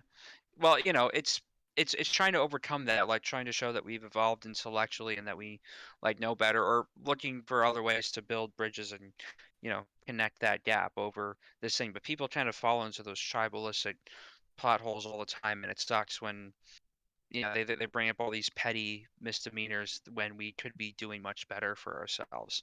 And Yeah. that's what I found so frustrating when I see like in-group fighting or people just fighting over meaningless shit when we could be doing better, as people. And Interesting. Yeah. You kind of concluded my point. oh, I was you're just about to welcome. say just about all that. I was just about to say all of that. It's like Uh, we finish each other's sandwiches. you guys are two No, peas in a but pod. And I get what you're no, but saying, and I think the acting the, is easily the best part of the movie. And even then, I don't think it's fantastic. I think it's like good. Like they all do like a good job. They all have their moments and stuff like that. But I guess what they're saying just wasn't particularly convincing to me. And I mhm. wonder if this would have just been better in a book where they go off on these long monologues and so much narration. Like I had Yeah, but the if Devil at it the was Time in a book, no one so would flashbacks. read it because so you didn't find it really convincing her relationship with the Williamson school and the environment of Williamson versus the relationship that she has back Not home in really. Garden And Heights. I wanted to Like you don't mention find that that, like relationship even convincing. The I, fact that she has the code switch, that she has to have play two different versions of mhm. herself, an and idea like that she is tries to avoid interesting. allowing those to bleed over. I I wanted to talk about that because that whole element felt kind of emotionally manipulative to me. And I know Uptight did something similar, but it was so much more, A, much more organic in that movie, and B, way more subtle. Like, this film keeps addressing that fact that she has to play, like, two different parts instead But of just it's showing real. it. It's real. But I, it's real. It's real I though. understand that, It, for it, it sure. exists. I mean, It's real. I find I act just slightly differently depending on who I'm talking with or the situation I'm in, Yeah, and so I that's think a that's real just problem for I sure, feel and I like that's like the something people do, concept. But again, the especially if execution is you're so yeah. cheesy, I guess. Like, But it didn't really especially work for people me. that are hopping between two culturally different kind of places, you Yeah, would code switch severely just to try to make sure everyone's speaking the same language, or that they get what you're saying or aren't yeah. misconstruing what As you're someone who's trying to kind of going communicate. through And mental illness, I know exactly how that feels with like almost yeah, everyone I like talk to. But this film doesn't explore that in a way that isn't yeah, just really cheesy. Like I can't really put my finger on it because I just saw the film like 2 hours ago, but it just really yeah. didn't vibe with me. Anytime I go to work and I talk and I want to talk about things I like, people will either A won't know that what the hell I'm talking about, or B I'm speaking like on an elevated education like level because I was like educated, I guess, Like so it you're makes the other pretentious. guy feel dumb. So I have to talk dumb kind of when I'm at work. It's Do you well, go ahead, I'm Tim? I'm I'm not gonna vent that here, but yeah, it's a thing that I think anybody can relate to that find themselves in those different Yeah, situations and they have to survive in different ways. There's a point I was trying to cycle back yeah. to It's that I'm just and trying to remember. for my, for Oh, myself, I have several moments of code switching.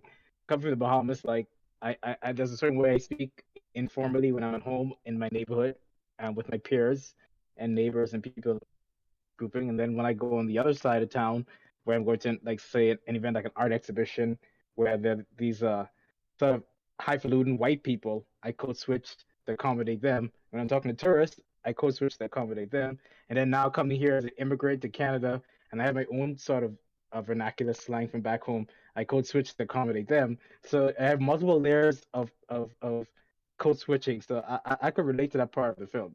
That uh, part I connect with Yeah, it, it immediately. it's something I should relate Execution, to. kind of been a little subtle, maybe. But I'm wondering, yeah. if this project was a little rushed because, Yeah, it like I kind of said, we felt had the like it. Black. It was inspired by the Black Lives Matter movement.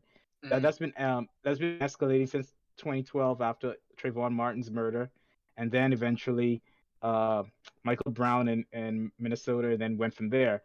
And that's a very short window of time. And then from there, this Yeah, book was released in 2017, and then they made a film like almost immediately after. To try and. I'm wondering if they didn't allow much time for the product to gestate, and then sort of like really pick at it and extract what's most important in the original text to make a better film. Or maybe they've done like a limited series. Maybe could get more mileage out of the story and mileage for the characters, and probably figure things out that way, and to put the best pieces together. I still like the film. I think it's a good film. mm, I think it's an effective film. But I just think some of the, like I said, I think they could have edited a lot of dialogue oh for me yeah. personally. Yeah. That was my main gripe with the film. But Personally, it's that was interesting my because main that's issue. like the theme with all these movies that they were all made very in their time, very on very hot button issues, and in very short amount of time. Like I Yeah, was, that's fair. Get on the Bus was made within 3 weeks and came out just like the year after that event happened. Yeah. But think And about then movies like yeah, Uptight.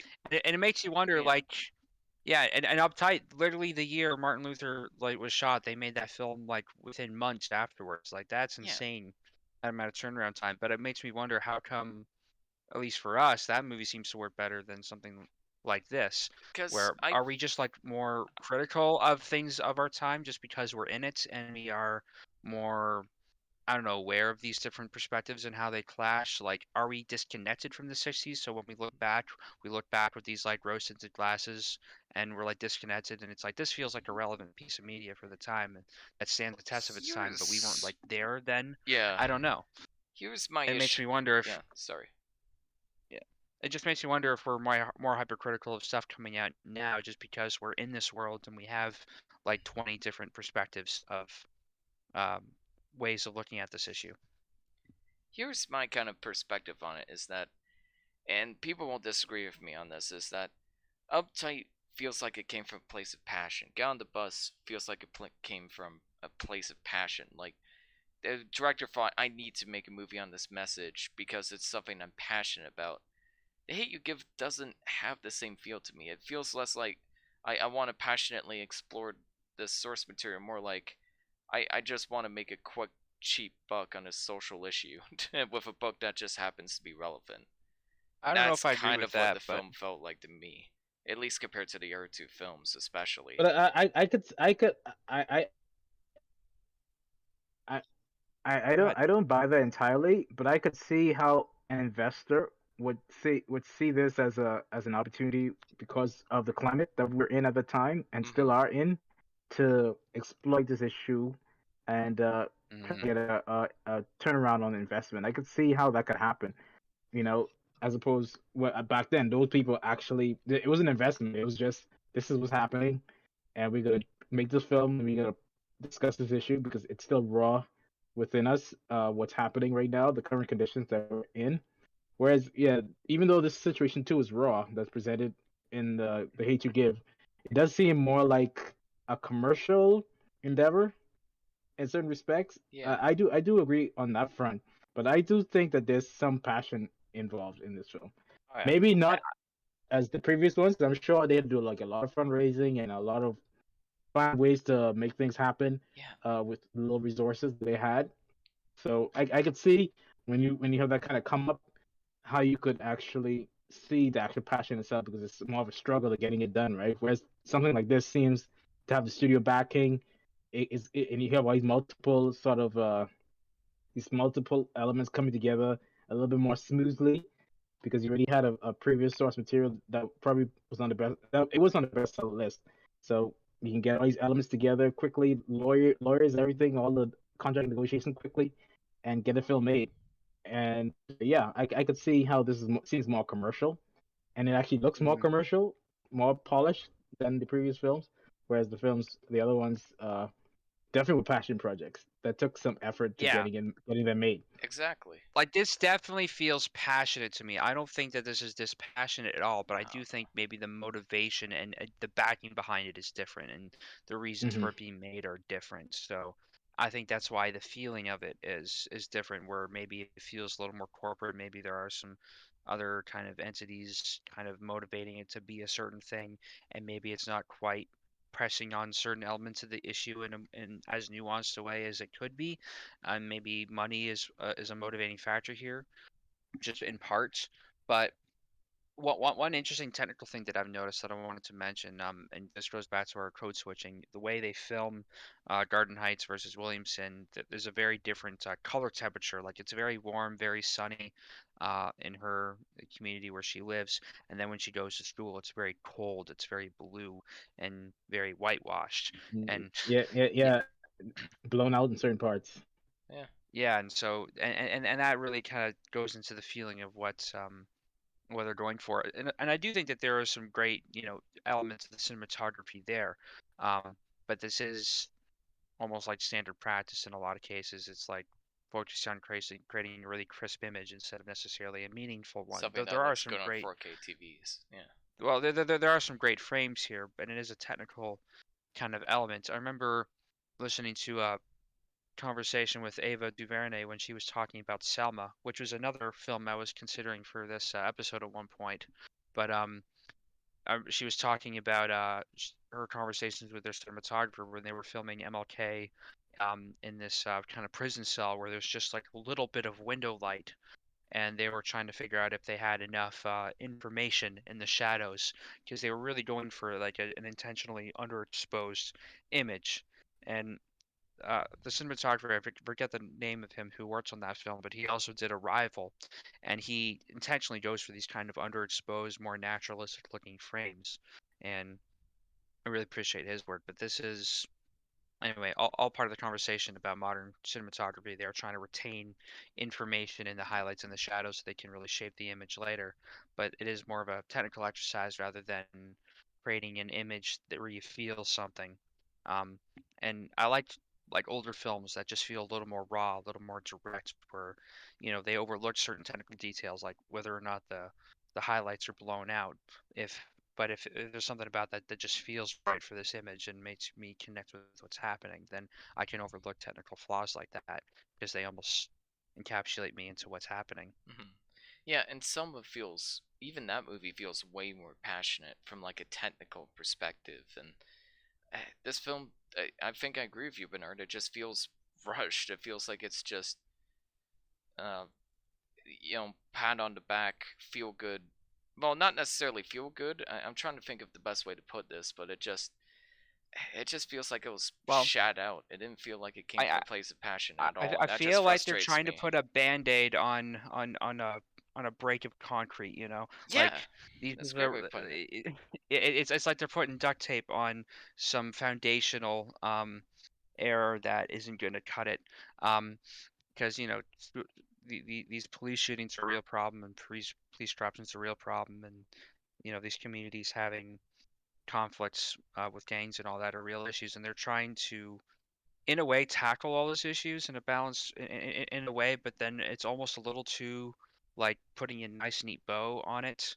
And I guess that they are really trying to hone in on them and really trying to get a message across, and it's a very agreeable message. But like the scene that I think about where the kid grabs the gun out of his dad's pocket, and then these two cops show Mhm. up, and you're like thinking the worst thing, like like this kid's gonna get shot, and then she stands in his Yeah, way, I'm thinking Tamara and then Rice.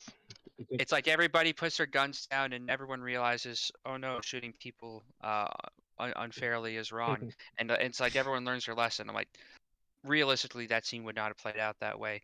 As sad as that is, and that is an ideal way for that scene to play out, Yeah, it feels very where forced. nobody gets shot, but no, like No, yeah, that could have been really bad. That could have been I really actually was ugly. expecting Yeah. for something ugly to happen.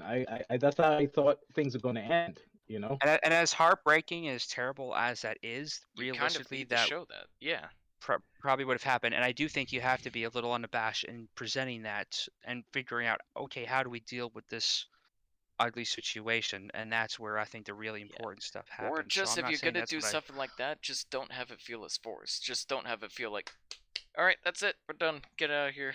Feel good message at the end of the movie. Like at least have it.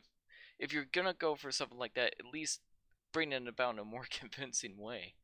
don't just have her stand in front of another person. They're like, "You're right. This is bad." Like, come on, you can do better than that. Like, yeah, we know it's bad. We see this on TV all the time, and it's Exactly. devastating. But I think there should be some elements of representing reality more The accurately. film I isn't don't know. interested in that. The film is interested in just getting a quick about kind of social issue, and I hate that. I hate that with a One passion. conversation that drives me nuts, though, I gotta admit, the one conversation that always drives me nuts is when people say I'm colorblind. I'm like, get the fuck out of here, please. Yeah, Nobody's I hate to colorblind. that, hear that. And It's people that's who it's are that, so actually it's just so colorblind, patronizing. yeah, no, and that people who are It's actually so colorblind. I patronizing. mean, I'm come on. colorblind. I see people for who they are. I'm like, oh my god, stop doing that. Yeah, I know. It's yeah, like if No you one's really feel that way, absolutely just don't say it. colorblind. Yeah. that's what the Jewish guy said in the last movie, which was Oh kind of yeah. funny. Now that you Yeah. mention it. And they were just like, oh fuck, this guy. I don't know. I don't have anything else to add for this one. I did see it a couple hours ago. Maybe it will get better if it sticks. Maybe, but I'm not gonna rush out to see this one again anytime soon, especially compared to Uptight and maybe even compared to Get on the Bus. I 4.5 am out of willing 10. to. I am really Oh no, willing that to watch well, no, rewatch it on the bus and read more into it. Um, but yeah, I feel like I got most of this film just from one viewing. Um, sorry, Bernard, were you gonna ask a question there? I feel like I no, cut you off. I was just surprised he gave it such a low score, 4.5. Wow. Yeah, Yeah, the only Can you thing. break down? Can you just give us a quick summary as to why? Okay, fair enough. Like the performances are great, but I'm really struggling to find anything else I like about this movie. It's a bad adaptation in the sense that it doesn't trim any of the fat and just feels like a bad copy and paste into a different format. It's none of the dialogue was convincing for me, and it just butchers so many of its themes that could have been interesting, that could have made for a compelling movie. And I think what set it off is that if there was some cool cinematography and some interesting like editing choices, I could have got a lot of slack for this movie, but it was just so bland on a technical level. The technical aspects were inoffensive to the point of being offensive. Just 4.5 out of 10, at least for now. That might change in the future. I don't know. A film, a film you should watch that probably, um, well, I wouldn't say it's not the same thing, but it has like a black female lead, and the way it's shot and the way it's presented, even with all the editing and the Uh huh. overs, that I felt was pretty strong and had a lot of passion behind it. Was Precious, directed by oof. Lee Daniels, and the film was nominated for Best Picture back in 2009, Yeah, that was 2010, good. about. I And remember it, that being good. yeah, you saw that? Yeah, I remember that being pretty good. I haven't seen it in a while, but I remember it being pretty good. Yeah, I just remember how intense it was, and the way it shot, Yeah, it just seemed the actress who played the everything was so mother, I raw remember, was and sort of so muddy, and brutal. you just Yeah, felt like you were there in the moment with yeah. these characters, you know? I yeah, I should watch that one Yeah. again for sure. So But yeah, and I think this film could have actually used some of that kind of look and that kind of feel, you exactly. know. And even if it just kind of even played around with distorting reality a little bit, like like with Precious away from You the cut off situation and there. putting them Yeah, in a you different cut off a little reality, bit. that they create for their own self and their own mind, like different things, like narrative choices like that. Because you don't have to stick to the script, right? I mean, to the original text. You could adapt the book to whatever you want. And I think if it, like you said, you suggested it's pretty much scenes cut and paste. If they kind of like trimmed off the fat and sort of took out the strong elements and made their own thing, I think it would have been a little bit better. Uh, but for me personally, I still think of it highly, much more highly than you do. Yeah, Ian, why do you have to hate on this movie so much? Oh, I'm giving this I'm so much thinking that hate. the script, Yeah, but they they really should have trimmed off a lot of that. Yeah, agreed. definitely. What would you give it out I of think 10, you're cutting Bernard? a little bit at. Yeah, Yeah, you're That cut. has that prompting feature. I think that this the words off the page and communicated to the audience visually, uh, everything that's in the story. But yeah, for me, it's just the script. The performances are good. I think the actors are gonna go places. Uh, I do take exception with the cinematography. I think there could have been some things done visually that could have really make everything pop out a little bit more. Editing choices were kind of standard, kind of predictable. So yeah, that's why I give it a 7.5. So I guess that's like a B plus maybe, not an 7.5. A. Yeah, B Hmm. plus. That fits. What about you, Devin? I mean, I already gave one 6.9 rating tonight. But I'm gonna do it again. I think it was no, I All think of it that was mostly pretty. defending, and you gave it the same score. Yeah, I I think it said the message that I wanted to say and does so in a very clear way that made sure no one misunderstood it, um, which can be uh, a little on the nose, a little ham-fisted, but it's telling the message that it wants to, and I think that it is important to, highlight some of these things and have these kind of conversations. And this is a movie that will probably be talked about in schools where it's not banned. Um, Yeah. although I would advocate for something more like Uptight that really explores the issues in a more nuanced and kind of balanced way where there are no easy answers, but it just makes for very Yeah. compelling It, conversations. it also respects your intelligence more. Like it leaves it up to the audience's Hmm. interpretation. And also, by the way, if you're watching this, please leave a comment What? explaining the situation of how this story is banned in our places, because I would like the full details on that. Hmm. So, No, that's an ongoing controversy right now. There's a lot of right-wing conservatives trying to ban books like this because there's this whole debate over CRT, critical race theory, and they're trying to find ways to ban all these books these days. yeah, I know, A whole but bunch it, of them. yeah, and Anything it's to do with that addresses race from the black perspective. Oh. yeah, That's an unfortunate thing. I But think it's all it's. culture war. It's all culture war bullshit, though. It's all culture war Oh bullshit. yeah. yeah, exactly. It's a complete distraction. Banning books that worked so well before. Yeah, yeah, censorship is Hmm. always something I'm It's not a it's fan it's of. they're ushering a new era of fascism. That's really what it is. Wow. Oh. That's all it It's is. very fashionable these days, isn't it? Unfortunately. Hey, on a brighter note, this has been a great episode. Sorry for if I interrupted a lot. I had a really shitty day at work and I'm kind of wrapping my head around, but this was a great episode. Hmm. Thanks, Bernard. Once again, you're always a great guest on the podcast. You're welcome back here anytime, man. Thank you so much. I'll be around for Oscar season for sure. Oh yes, and Yes. we should do something about that. Yeah. Follow up on all From that. I think actually the Oscar nominations will be revealed next week. Ooh, It's 8 a.m. on Tuesday the 8th. I I will be I might think be 8 working, awake a.m. for that. I'll unfortunately. be awake for that. Oh, If you there want to you do go. a live reaction, anyone Ooh. that is up at Well, 8 in the AM me that wants to hear us kind of half asleep talking about it. I'll see how things go. Yeah, Sounds good. Uh, well, that was First Days with Maury for episode 68. Next week, episode 69 is going to be a very nice. nice episode where we talk Oh about God. free movies dealing with sex Sex? addiction. What a great way to Oh yeah. celebrate Valentine's Day, too. 69 and Valentine's Day in the same episode. And we're talking about Nymphomaniac 1 and 2 because God Hates Me. We're also talking about Don John and Shame. Can't wait to talk about all of those movies. I haven't seen Nymphomaniac or Don John, but I have seen Shame many times. So I very much look forward to that discussion. Thank you guys again so much. And thank you to all of our listeners. And is it first day yet? Have a great night, guys. See ya.